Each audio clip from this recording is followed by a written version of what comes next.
ओम शांति। मुरली का सार है मीठे बच्चे। अनेक देहधारियों से प्रीत निकाल, एक विदेही बाप को याद करो तो तुम्हारे सब अंग शीतल हो जाएंगे। मीठे बच्चे, अनेक देहधारियों से प्रीत निकाल, एक विदेही बाप को याद करो। बच्चे, अगर आपकी किसी भी देहधारी में प्रीत है तो बच्चे आप मुझे याद नहीं कर सकते। ये समझना पड़ता है सब कुछ। माता पिता, पति पत्नी, बच्चे, चाचा मामा काका, गुरु टीचर, मित्र संबंधी, किसी भी देहधारी में अगर आपकी ज़रा भी प्रीत है, आपका योग मुझसे नहीं लग सकता। इम्पॉसिबल है बच्चे, योग लगना नहीं लगेगा, कितनी भी कोशिश करो आप। और आपको जो लग रहा है कि आप मुझे याद कर रहे हो, वो आपका इल्यूजन है। जो आपको लग रहा है वो आपका भ्रम है बच्चे।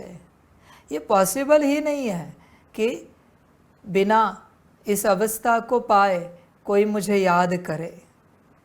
बच्चे, नहीं हो सकता सब कुछ। इसलिए देखो, अपने से विचार करो पूरा पूरा। समझ की बात है सारी। देखो बच्चे, कहीं तुम्हारी प्रीत तो नहीं है। हो ही नहीं सकता बच्चे कि तुम मुझे याद करो। तुम किसी बिंदी को याद कर रहे हो, वो मैं नहीं हूँ। तुम किसी मेरे निराकार स्वरूप को याद कर रहे हो, वो मैं हूँ ही नहीं। मैं तो सिर्फ उन्हीं को याद आता हूँ जिनकी किसी भी देहधारी से प्रीत नहीं है। भले तुम 2 बजे भी अमृत वेले उठो, 1 सेकंड के लिए भी मुझे याद नहीं कर सकते। चैलेंज करता हूँ मैं, कितना भी योग करो, हो ही नहीं सकता।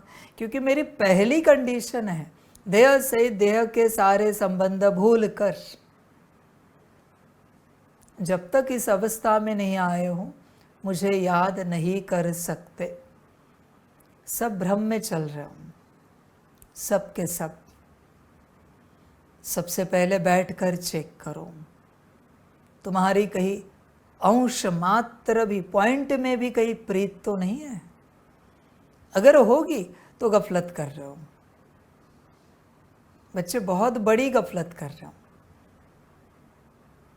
देख बच्चे, कहीं तो ऐसे ही चलता रहे और अंत में ये ना हो जाए कि धर्मराज तुझे बताए कि आपका 1 सेकंड भी याद में काउंट नहीं हुआ है, क्योंकि आपकी फलाने में प्रीत थी। क्या करोगे उस वक्त? शरीर तो है नहीं, संगम तो समाप्त हुआ। वो देहधारी जिसमें तुम्हारी प्रीत थी, वो भी अपनी जगह उड़ गया, कहीं के कहीं चला गया, जिसके लिए तुमने इतना बड़ा घाटा किया, नुकसान किया। क्योंकि धर्मराज के सामने तुम्हारे साथ कोई वो खड़ा नहीं रहेगा, वो अपनी बिरादरी में चला जाएगा। और होगा भी तुम्हारे बिरादरी का तो थोड़ी भाई तुम आगे वो पीछे खड़ा रहेगा। वो देहधारी, क्यों गफलत कर रहे हो? समझो इस बात को। देहधारियों से प्रीत निकालो, यह सबसे बड़ा ज्ञान है। जब तक देहधारियों से प्रीत नहीं निकालते, परमात्मा की ओर स्मृति नहीं बढ़ सकती, जा ही नहीं सकती। देखो बुद्धि में कौन कौन है, माता पिता, पति पत्नी, बच्चे, चाचा मामा काका, कोई भी आपकी बुद्धि में कौन है चेक करो। वही आपकी अड़चन है। जिसके बुद्धि से सब हट गया वो मुक्त हो गया। आप कहते तो हो, वैसे हम किसी को याद तो नहीं करते, वैसे हमारी किसी से कोई अटैचमेंट नहीं है। शरीर छोड़े तो स्टेबल रहोगे? जिनके प्रति तुम कह रहे हो वो शरीर छोड़े तो स्टेबल रहोगे क्या? अगर रह सकते हो तो सिद्ध है कि तुम्हारी कोई अटैचमेंट नहीं, ज़रा भी नहीं हिलना है। और बच्चे अगर अटैचमेंट है तो क्यों ये सब मारामारी कर रहा है मुझे याद करने की, जो हो ही नहीं सकता, कभी पॉसिबल ही नहीं है। होश में आ जा बच्चे। और एक पेड़ पर पंछी इकट्ठा क्या हुए, उन पंछियों ने ये समझ लिया कि यही हमारा परिवार है। सुबह होते ही सारे पंछी अपनी दिशा में उड़ जाएंगे, दोबारा कोई पंछी नहीं मिलता, कभी नहीं मिलता। एक रात के लिए तुमने खामखा परिवार बना लिया, भ्रम में अटक गए। मैं ये नहीं कहता कर्तव्य नहीं निभाओ, कर्तव्य छोड़ दो, नहीं बच्चे, पर मैं क्या कह रहा हूँ, देहधारी से बुद्धि हटाओ। कोई कहता है हमें इनका क्लास सुनना अच्छा लगता है, उनका ज्ञान अच्छा लगता है, ये क्या है? देहधारियों से प्रीत है। कभी कहा है हमें मुरली अच्छी लगती है परमात्मा की, हमें साकार वाणी अच्छी लगती है, अव्यक्त वाणी मम्मा वाणी अच्छी लगती है? कभी नहीं कहा है। देख बच्चे, किसी भी प्रकार से किसी भी देहधारी में बुद्धि नहीं अटका, वही माया है, बस तू वही रुका हुआ है। एक संत बताओ जिनकी बुद्धि किसी देहधारी में थी, एक महंत बताओ, महात्मा बताओ, अवतार बताओ जिनकी किसी एक देहधारी में बुद्धि अटकी थी, एक नाम बताओ। ब्रह्मा बाप की किसी में बुद्धि अटकी थी, एक भी यज्ञ में से बच्चे का नाम बताओ। नहीं पॉसिबल बच्चे, पूर्णता बुद्धि को हटाना पड़ता है। तुम्हें पता ही नहीं है कि तुम्हारी बुद्धि कहाँ अटकी है। अनकॉन्शियसली तुम जिनके बारे में सोचते हो ना, ये ऐसे क्यों, वैसे क्यों, ये इनको समझ में नहीं आ रहा है, उनको समझ में नहीं आ रहा है, माता पिता पति पत्नी बच्चे कोई भी हो सकते हैं। अनकॉन्शियसली जो तुम जिनके बारे में सोचते हो वहाँ तुम्हारी बुद्धि अटकी है। रास्ते से इतने राहगीर जाते, कभी उनके बारे में सोचा है? तुम्हारे साथ चलने वाले लौकिक अलौकिक, उनके बारे में क्यों सोचते हो? क्योंकि बुद्धि अटकी है। बुद्धि अटकी है इसलिए सोचते हो। अभी यहाँ गार्डनर है, उनके बारे में कभी सोचते हो? जरूरत ही नहीं, वो उनका पाठ बजा रहे हैं, वह बुद्धि अटकी नहीं है। समझ की बात है बच्चे। देख बुद्धि कहाँ अटकी है, मैंने सूत्र भी बताया। अनकॉन्शियसली भी जिनके बारे में सोचते हो वह बुद्धि अटकी है। चेक करो अनकॉन्शियसली किनके बारे में सोचते हो। दूसरा है कॉन्शियसली तुम्हें कोई किसी की याद दिलाता है, माता पिता पति पत्नी बच्चे, और तुम सोचने लग पड़ते हो, कोई भी हो सकते, वह तुम्हारी बुद्धि अटकी है। पूरी दुनिया में से कोई भी हो सकते हैं। बच्चे तुम बहुत अच्छे हो, बस तुम्हारी बुद्धि यहाँ वहाँ अटकी है, उस कारण तुम्हारी उन्नति नहीं हो रही है। वरना हर आत्मा श्रेष्ठ है, ऊंच है। बस बुद्धि को हटाओ। बेवजह बुद्धि अटकी है और तुम्हें खबर ही नहीं है। तुम जितना योग कर रहे हो सबसे पहले वहाँ जा रहा है, इसलिए तुम्हारे पास कुछ नहीं है। तुम ध्यान से देखो, तुम्हारी जिनके साथ अटैचमेंट है उनकी जीवन तुम्हें शारीरिक मानसिक आर्थिक रूप से सुखी मिलेगी। क्यों? क्योंकि तुम्हारा योग बल सारा उनको मिल रहा है। वो मस्त खा रहे पी रहे एंजॉय कर रहे हैं, मौज कर रहे, खुश है। कभी भी उनको पूछो कैसे हो, कहेंगे मस्त है, अच्छा है। थोड़ा सा कह देंगे ईश्वर की दया से कृपा से अच्छे। वो ईश्वर की दया कृपा से अच्छे नहीं, ईश्वर किसी पर अच्छा रखने के लिए दया कृपा नहीं करता, वो तुम्हारे योग बल से अच्छे है, क्योंकि तुम्हारी सारी ऊर्जा वहाँ जा रही है। बच्चे ऐसे ही गवाओगे तो बचेगा क्या? परिवर्तन किससे करोगे अपना? ये कैसी बात हुई पता है, लास्ट टाइम भी बताया था। कोई पेड़ होता है, उस पर बड़ी बड़ी गांठें होती है। उस पेड़ को पता नहीं होता, पेड़ अपने रूट्स को यहाँ पत्थरों में, मिट्टी में, वहाँ अंदर डालकर पानी, मिनरल्स, ये वो सब खींचने की कोशिश करता है, पोषण। पर वो सारा पोषण वो गांठें खाती है। पेड़ को खबर ही नहीं, पेड़ को लगता है ये हमारा ही हिस्सा है। ये हालत हो गई है। शरीर में कोई ट्यूमर है, तुम कितना भी अन्न डालो वो पचाता है शरीर, और उसमें से सारा रस वो ट्यूमर ले रहा है। अच्छा अच्छा रस, पोषण, ये सब ट्यूमर है तुम्हारे जीवन में। तुम्हें पता ही नहीं, तुम जो कमा रहे हो वो सब गवा रहे हो। तुम्हें तुम्हारी चिंता नहीं पड़ी, तुम्हें किसी और की चिंता पड़ी। तुम्हें जिनकी चिंता पड़ी है ना, वह अटैचमेंट है। संसार में इतने लोग हैं, इतनी आत्माएं, उनकी चिंता क्यों नहीं? जहां तुम जिसके लिए चिंता कर रहे हो वहां अटैचमेंट है बच्चे। समझ की बात है सारी। ये अटैचमेंट ढूंढने का तरीका है बच्चे। चिंता मना अटैचमेंट। अगर चिंता नहीं तो अटैचमेंट नहीं है, और अटैचमेंट है तो चिंता है। दुनिया में इतनी कथा कहानियाँ सुनी, फलानी जगह भूकंप हुआ, वॉर हुआ, सुनामी आए, एक्सीडेंट हुआ, तुम पर कोई असर हुआ है? तुम्हारे दरबार से खबर आए तो लौकिक दरबार से संकल्प नहीं कट कर रहे, तुरंत ऊपर नीचे हो जाओगे। इससे क्या सिद्ध होता है? अटैचमेंट है। और बच्चे, इसी एक कारण तुम परमात्मा को याद नहीं कर पा रहे हो। तुम्हें जो लग रहा है वो तुम चित्र याद कर रहे हो, परमात्मा को याद नहीं कर रहे हो। परमात्मा को याद करना और परमात्मा के चित्र को याद करना अंतर है।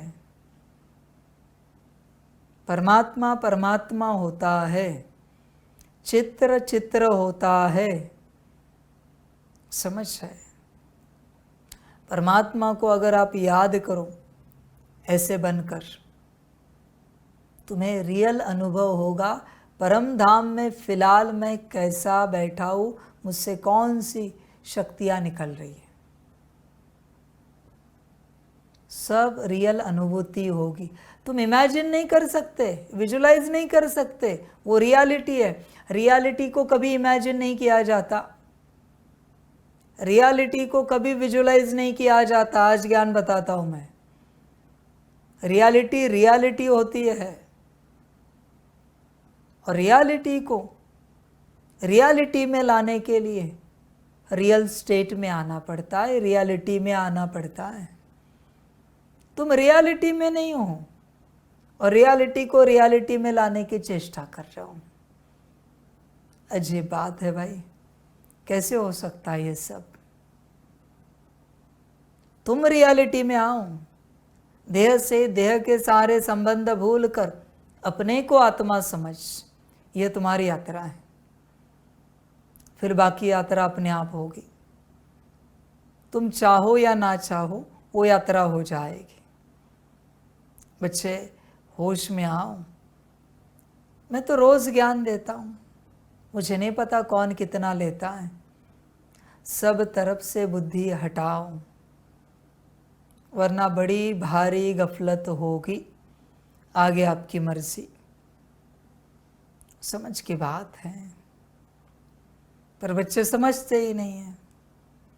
अनेक देहधारियों से प्रीत निकाल एक विधेयी बाप को याद करो, तो तुम्हारे सब अंग शीतल हो जाएंगे। तुम्हारे अंदर जो समस्याएं हैं ना, वो तुम्हारी नहीं है। तुम्हारी बुद्धि जिनमें अटकी है ना, उनकी है। तुम्हारे अंदर जो कुछ बचा है वो तुम्हारे स्मृति के कारण है। सब कुछ समझो इन बातों को। अटैचमेंट का नतीजा बहुत विचित्र होता है बच्चों। और कभी कभी अगर ज़्यादा अटैचमेंट हुई आपकी और उस आत्मा ने शरीर छोड़ा, तो आके आप में बैठ जाएगी। अब क्या योग करोगे? अनुभव जानते हो आप सब, पास्ट का भी अनुभव है आप सबको। एक आत्मा की बात। ये सब अटैचमेंट का नतीजा है। ध्यान में रखना, शरीर छोड़ने के बाद आत्मा आकर आप में बैठती है, और जब तक शरीर में जीवित है शरीर, आत्मा उपस्थित है, तब तक उनकी ऊर्जा आपके एक एक अंग में आएगी, आपको प्रभावित करेगी।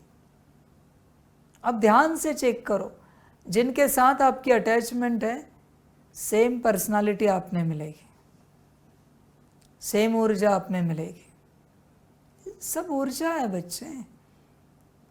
क्यों ना परमात्मा के साथ अटैचमेंट रखें। बच्चे, परमात्मा के साथ, निराकार परमात्मा के साथ अटैचमेंट है तो सोचो कितनी ऊर्जा भर जाएगी, ऐसे ही शीतल हो जाएंगे। इसलिए आज का होमवर्क है और सदा का होमवर्क है, ये चेक करो कहाँ कहाँ ऊर्जा अटकी है, कहाँ कहाँ अटैचमेंट है।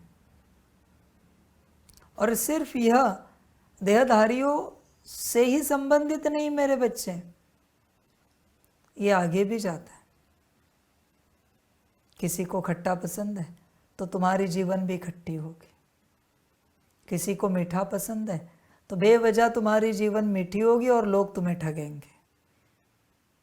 किसी को कड़वा पसंद है तो वाणी कड़वी होगी, जीवन कड़वी होगी। जहाँ तुम्हारी अटैचमेंट है वैसे तुम बनोगे, सिंपल सार है। इसलिए अटैचमेंट कहाँ रखनी है ये तुम देखो। कोई कहता है हमें सूरज बहुत अच्छा लगता है, गर्म दिमाग रहेगा। कोई कहता है हमें चांद बहुत अच्छा लगता है, ठंडा दिमाग रहेगा, लोग ठगेंगे।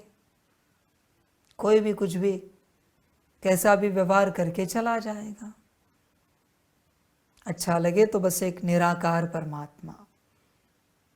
बाकी इस संसार में तुम्हें कुछ भी अच्छा लग रहा है, उसके गुण तुम में प्रवाहित होंगे और तुम्हें प्रभावित करेंगे। आगे तुम्हारी मर्जी। इसलिए बच्चों देखो, सब तरफ से बुद्धि हटाओ।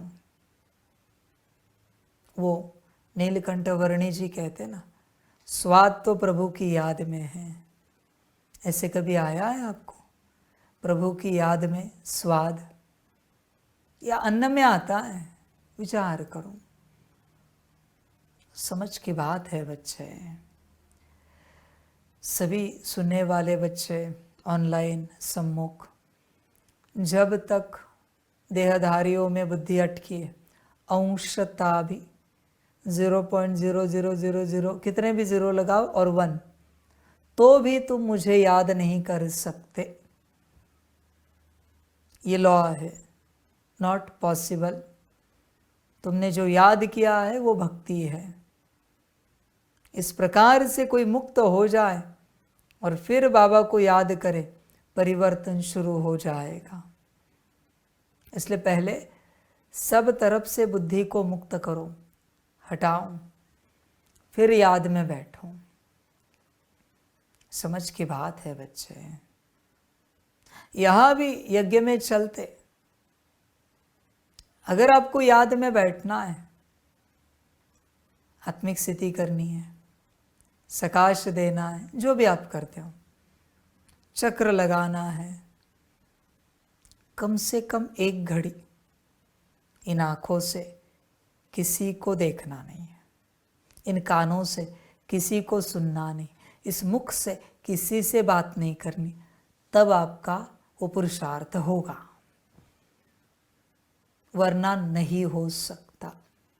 आपको क्या लगता है, चलो चक्र लगाते हैं, लगेगा? पॉसिबल ही नहीं है। कम से कम 1 घड़ी की परहेज है, देखना ही नहीं है। अनकॉन्शियसली ऐसे चल रहे हो और ऐसे बाजू में भी कोई दिखा तो भी तुम नहीं कर पाओगे पुरुषार्थ। गलती से भी कानों से सुना, नहीं कर पाओगे। भले 5 मिनट का करो, 2 मिनट का करो, पर यही प्रोसेस है। देखा, सुना, बात की, समाप्त हो गया। और चक्कर लगा रहे, पुरुषार्थ कर रहे, फ़ोन स्विच ऑफ, और फ़ोन लेके ही नहीं जाना है। समझ है बच्चों? कोई इतना बड़ा कैंपस नहीं है, ज़रूरत पड़ी तो कोई आएगा बुलाएगा। होश में आ जा बच्चे, बहुत परहेज करनी पड़ती है, तब बच्चे यात्रा होगी, वरना नहीं हो सकती।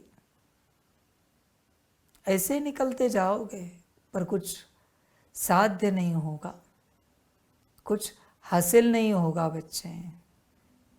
सबसे बड़ी जड़ है ये देहधारी, समस्या वही है देहधारी। उसको काटो, उसको हटाओ, उसको समाप्त करो। समझो इन बातों को, फिर बच्चे यात्रा बड़ी सुंदर होगी। पर जब तक आपकी बुद्धि अटकी हुई है किसी भी प्रकार से, किसी भी देहधारी में, आप अपने को ठग रहे हो, आपका कोई पुरुषार्थ नहीं होगा। कितनी भी कोशिश करो, ज़ीरो। आपको लग रहा होगा आप आगे बढ़ रहे हो, पर ज़ीरो बच्चे। इसलिए सबसे पहले जो पहली धारणा है उसे पक्का करो कि अनेक देहधारियों से प्रीत निकाल, एक विधेयी बाप को याद करो। देहधारियों से बुद्धि हटाने की धारणा को पक्का करो। बैठो, चेक करो कहाँ कहाँ बुद्धि अटकी है, हटाओ उसको वहाँ से, वरना कुछ भी हाथ नहीं आएगा। ध्यान में रखना। और तुम उन्हीं के बिरादरी में चले जाओगे जिनमें तुम्हारी बुद्धि अटकी है, तुम चाहो या ना चाहो। यह संगम है ही ऐसा बच्चे, ध्यान में रखना। आगे आप सबकी अपनी मर्जी। बुद्धि हटानी है तो हटाओ, नहीं हटानी है मत हटाओ। जहाँ तुम्हारी बुद्धि अटकी है वैसे तुम बनते जाओगे, तुम चाहो या ना चाहो। पहले इस समस्या को ठीक करो, फिर आगे बढ़ो आध्यात्मिक राह पर। बाकी आपकी मर्जी। पर ध्यान में रखना, जमा कुछ भी नहीं होगा। ये मुरली भी जमा नहीं होगी। मुरली की ऊर्जा को भी तुम जमा नहीं कर सकते। अगर तुम्हारी किसी में भी बुद्धि अटकी है तो योग छोड़ ही दो बच्चे। तुमने जो धारणाएं की वो भ्रम है सब, सेवा भी भ्रम है। पहले बुद्धि हटाओ सब तरफ से। अगर कल्याण चाहते हो तो आगे बच्चे तुम्हारा ड्रामा, जैसे तुम्हें ठीक लगे